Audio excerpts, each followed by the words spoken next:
After an Atlanta woman says she got an infection here, I went to the people who oversee salons for the state, and they told me that it's you that need to be your own advocate.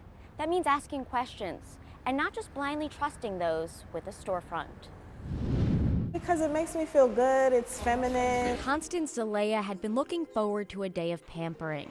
It was something that I wanted to treat myself with for Mother's Day. That was a gift to myself. And at first, she was happy with the manicure she got from Nail Talk on Piedmont Road. I know, it is. But the next day, her middle finger began to throb. I had a sharp pain that just wouldn't go away. My fingers swelled up to an abnormal size, and that's when I realized that something wasn't right. So she went back to the salon, where she says she was told she had not received the manicure there, even though she had a receipt. I took the nail off myself, and then I just left the salon that day. The pain was still persisting, it didn't change.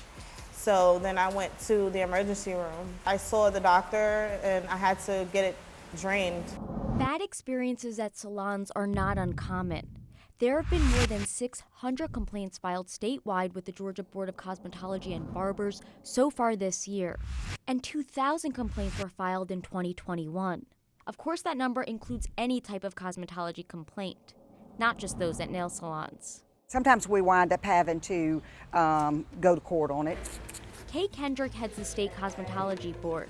She also runs a hair salon, and she's not surprised by the number of complaints, because in the state of Georgia, there are only 12 inspectors responsible for making sure that thousands of salons are following the rules. It's limited on how fast they can get to every shop and inspect every shop. So sometimes complaints fall by the wayside, and if somebody doesn't tell us that before an inspector can get to that area, we might not necessarily know until there is a problem. That's why Kendrick says it's up to you to be your own advocate.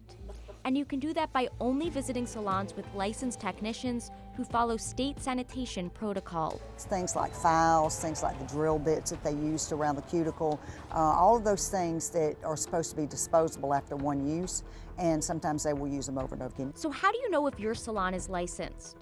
Well, cosmetology licenses are supposed to be displayed prominently when you walk into the salon.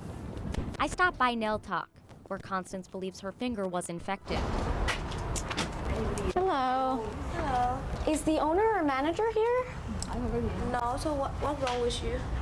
We're with CBS 46. Oh, the owner and the manager both on vacation. Cosmetology licenses were not displayed. Are they posted anywhere? And only one technician would show me her license. They're supposed to be posted somewhere.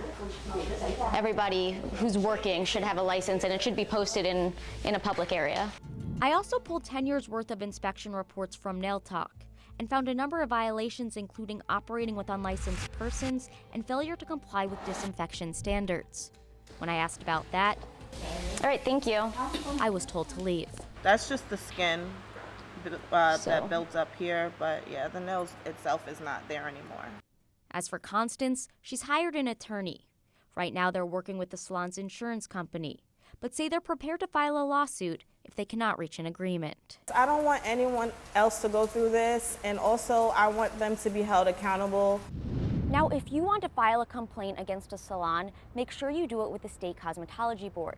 Even though there are only 12 inspectors, oftentimes when someone files a complaint, that will trigger the inspection. You can also look into a salon before you visit by going to the Secretary of State's website. I'll show you exactly how to do that at cbs46.com. Rachel Polanski, CBS 46 News.